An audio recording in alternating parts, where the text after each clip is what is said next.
The mages attempt to summon some magic, but Eugene already knows what they are doing. It is extremely obvious, as they are trying to make copies of themselves below, but the real attack is right above him. He pulls out a whip out of his cloak and masterfully destroys all of the projectiles that come to end his life. After that, he grabs the head of one of the mages with the whip and in gruesome fashion pulls it off. After that, he calmly lands in front of the last remaining mage and asks him what they were doing here, as this is not a random place. The mage is too afraid to speak and can only put out some murmurs and moans.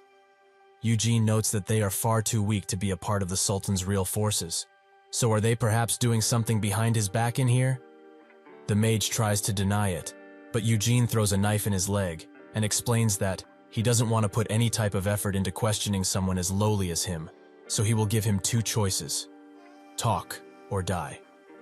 The mage notes that the things which are occurring in this place are not done under the command of the Sultan.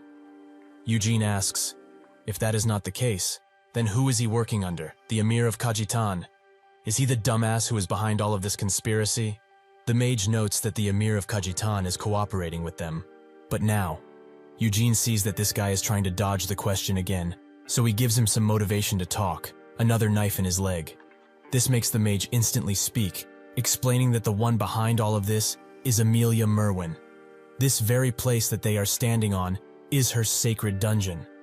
Eugene asks him to not spout any nonsense, as from the information he received, Amelia Merwin's dungeon is situated in the Asur Desert, which is quite far away from this place. The mage notes that she has been going back and forth from there to here for about 6 years, give or take. Eugene ponders the information and asks, why here of all places would she create such a meticulous dungeon? The mage seems to be too afraid to answer any further questions, which makes Eugene think that he is very afraid of Amelia Merwin. So, out of the kindness of his heart, he will make this very easy for him. He will die, sure, but he will kill him in a simple and perhaps even painless manner. Amelia Merwin wouldn't let him die a peaceful death at all, but perhaps he already knows that. This scares the mage even further, to the point where his eyes become bloodshot, and so he starts explaining. This dungeon was created with the purpose of quickening the progress of the desertification, and there are many more dungeons like this one in the entire Kaijani dungeon. But this one was made around 10 years ago. Almost 6 years ago, the choice to expand this labyrinth-like dungeon was made, and they assumed it was because the underground was unstable and had cracked over time. But what they found was a gigantic gate deep underground.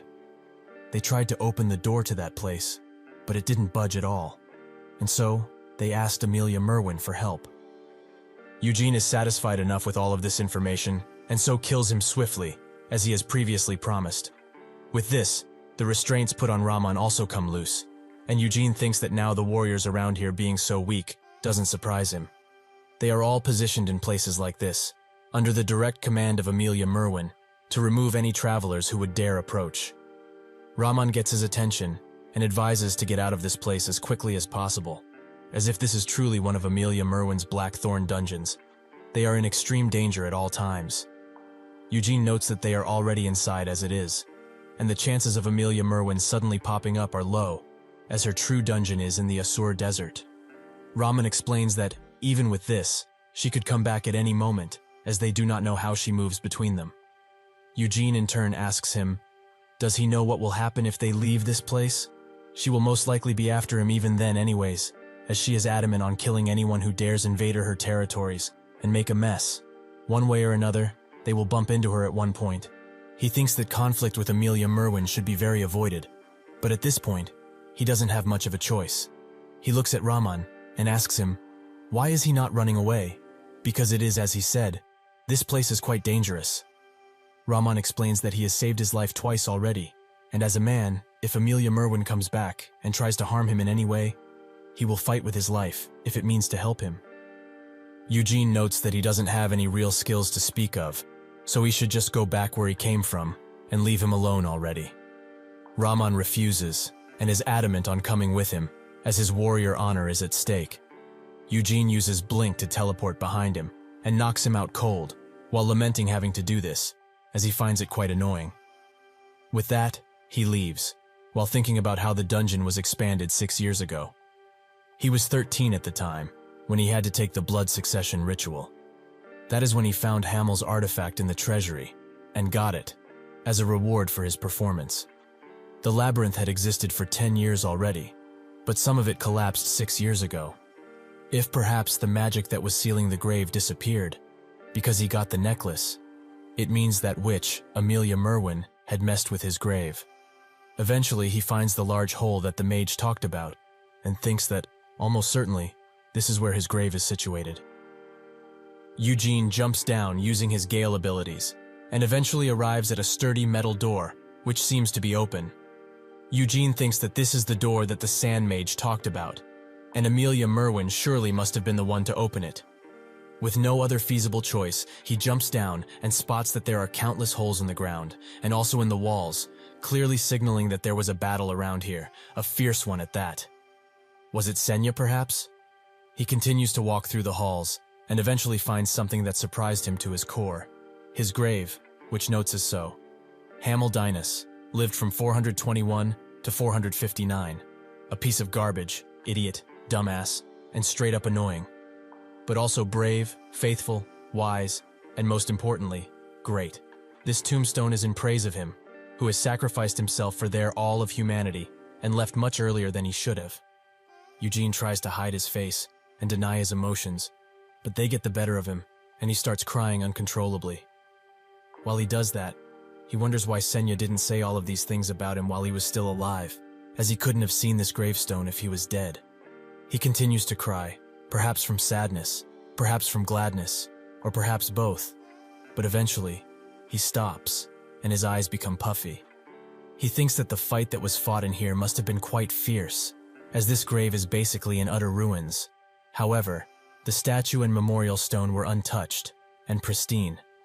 From his deduction, it seems that 200 years ago, Senya senses that the familiar spirit which was protecting this grave has died, and left Aeroth to come protect Hamel's grave. That is when she fought the person who wanted to do something to the grave, most likely. Sure, Senya is strong. Always has been, really. But even more so after his demise. The wise Senya that he saw through witchcraft was someone that he could confidently say was the most powerful mage in the whole world, no questions asked. However, Senya seems to have been unable to win, as if she had won this battle, she wouldn't have just left this grave standing in ruins. She also didn't die in this dark place, as the illusion he saw in Aeroth indicates that she is alive. She must have been gravely injured, and thus retreated someone to hide. But just who could injure her to that point? A demon, or perhaps even the Demon Kings. Maybe it was the Demon King of Incarceration, or maybe the Demon King of Ruin. Sitting around here and pondering this situation won't help further, so he needs to go and find Senya first, by looking around for a while, as there may still be some clues around here. While walking around, Eugene can't help but think about how his friends made this grave, and how they most likely bawled their eyes out while setting up the statue. Would have Vermouth cried then? Because he can't really imagine him crying. Even after they defeated a most thorough opponent, and everyone was celebrating the victory, Vermouth usually looked around at his injured friends and criticized himself. He said that he shouldn't have let them get injured and done better. This bothered both Hamel and Anise, and mostly Hamel told him that he is also a human being, just like them, and can't do everything on his own. If he thinks he does, he should just go alone, right? At the time, Anise told Hamel to stop filling Vermouth's ear with nonsense, but Hamel noted that he also saw her expression when Vermouth said what he said, so he must have felt the same way. Anise told him that wasn't aimed towards Vermouth, but him, as she predicted that he was going to act like a baby. Eugene thinks that he will never be able to have a conversation like that with his dearest comrades ever again, which makes him almost cry. So he stops thinking about it, as his eyes will become even more puffier at this point. That's when he spots a large ornate metal door, which is also opened, a common trait in this place it seems. When he goes inside of the room, inside, he finds only another door, and someone standing on the ground next to it. Eugene asks the man to identify himself, and also, what is he doing in front of the door? The man gets in a ragged fashion, but soon stands valiantly, almost like a knight. Eugene tries to identify the being in front of him, and comes to the conclusion that it can't be a demon, as he can't detect a shred of life from him.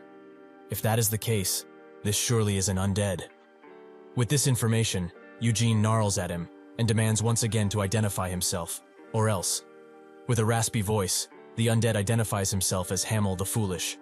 This information sends Eugene straight over the edge, and he is now extremely angry. Is Hamel the Foolish? What kind of nonsense is he spouting now? He is just a lowly Death Knight who has deluded himself into thinking that he is the great Hamel. However, Eugene can't ignore the facts. This is Hamel's grave, and maybe that Death Knight has his body. In a fit of rage, he demands that he take his helmet off, but the undead stands ever so proud, which makes Eugene charge at him with all of his might. Before he gets to him, Eugene jumps high into the air and asks, "Which absolute bastard dared to put him in that body?"